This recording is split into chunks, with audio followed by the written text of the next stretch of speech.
guys, what's going on?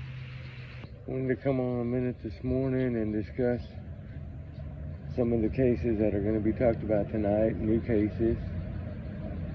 And one of them being voted in with 32 or 34 votes was Riley Strand.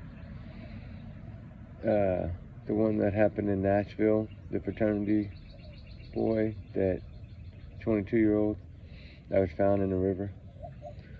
I think a lot of people know this case really shed light on Sebastian Rogers' case because it was so close, and a lot of people came to help afterwards and really helped spread the awareness of Sebastian Rogers' case, right? To me, it did help a lot. So I think that's a good case, a good choice. And I've always felt that something didn't add up. But this is one that dash cam footage that magically appeared way later, that shows that he's standing under that bridge next to the concrete railing, which they believe they added their 2 cents to it to say it looks, like he probably stepped over right there. Well, if you don't have that on tape, how do you know? And why was his bank card found not in that same exact location that he would have fallen? Makes no sense. It's not going to fly 15 feet to the right out of a pocket. No, I don't see that happening. Plus, the water was really shallow, and I know they tried to say water levels were up, but they weren't. There's been too many people that studied the water levels, too many people that rolled tires down that hill to test it. None of it made sense.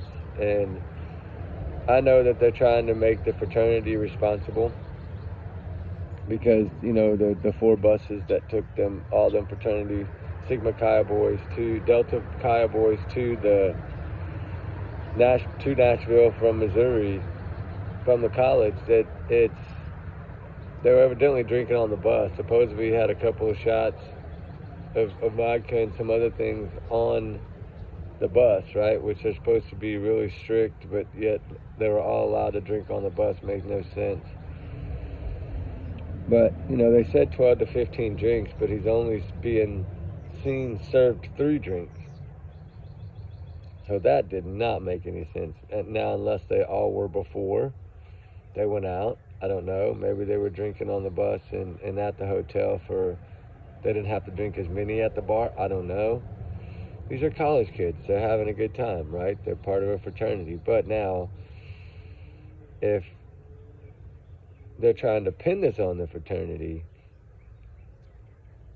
then the chaperones, yes, if there were chaperones, all that, they should have played their role, right? They should have been serious about their role because this is someone that lost their life. And, it reminds me of the other case where the boy was only 18 and he went over with his friends to the Bahamas and Cameron, and he jumped off that pirate vessel to never be found in shark-infested waters. Like, it reminds me of that a lot, and that was past summer. So it's just like so many of these decisions made based on alcoholic beverages. It's hard, but I don't feel that. I think by the time he was moseyed down towards that front water when he was seen by the police officer, he seemed fine. Yes, he was a little tipsy, but he didn't seem like he had 15 drinks. Trigger warning at that point, And it is possible. I mean, they said it was 0.228. That's awful high. Plus, he had chewed some gummies or something. I don't know, something like that. They said some kind of gummies. I don't know exactly what those are, but supposedly he chewed some of them things, some Delta things or something. I don't know, but trigger warning on all that. But it's heartbreaking because the one thing that the one main factor, the red flag to me, actually there's 2, but why it took so long for them to report him missing. If they saw he was not there at 1 a.m., why did they wait till 1:46 p.m. to report him missing, some 12 hours plus later, that this is your fraternity brother? But it's It's the belt. The belt gets me. I grew up on a river, swimming in the river all the time in the summer when it was hot. Jumping in with blue jeans on, just taking our boots off first. I know how those blue jeans suck to your skin. Anybody that swims in a river that's moving knows that they will suck to your skin. And something we learn in water survival, even with blue jeans on under our coveralls, your main goal is to try to get them off, but it's almost impossible to do, especially if it's dark and you're intoxicated. No. But the belt would not allow his jeans to come off. I just don't see that. That's the only one factor here that really throws me off, to say, I think he was smarter than to not step over that wall. And if you got to think, he wears a size, 15? So that's pretty good size boot on the ground for balance, regardless. And the jeans, just to me, okay, say the jeans did come off, but how the underwear? They would have sucked to his skin too. Like, none of it's making any sense. To me, what it seems like is somebody robbed this poor kid and then put him in the water, but not there, way down the river. Because those two sandy bank curves that are in that river between downtown and where he was found is two shallow spots that on curves, and I just don't see him going over 4 or 5 inches of water like that. I just don't. Especially not a week later or more later. I just don't see it. But anyway, that's one of the cases for tonight, is Riley Strand. I'm not going to spoil all of them yet, but I got to work. But as soon as I get done, I will definitely get going on the new videos and some of the new cases. I just wanted to give y'all a little spoiler on one of them. Riley Strand is going to be one of the cases. So we're going to discuss a little bit of it in depth and detail. I think a lot of y'all know the Riley Strand case.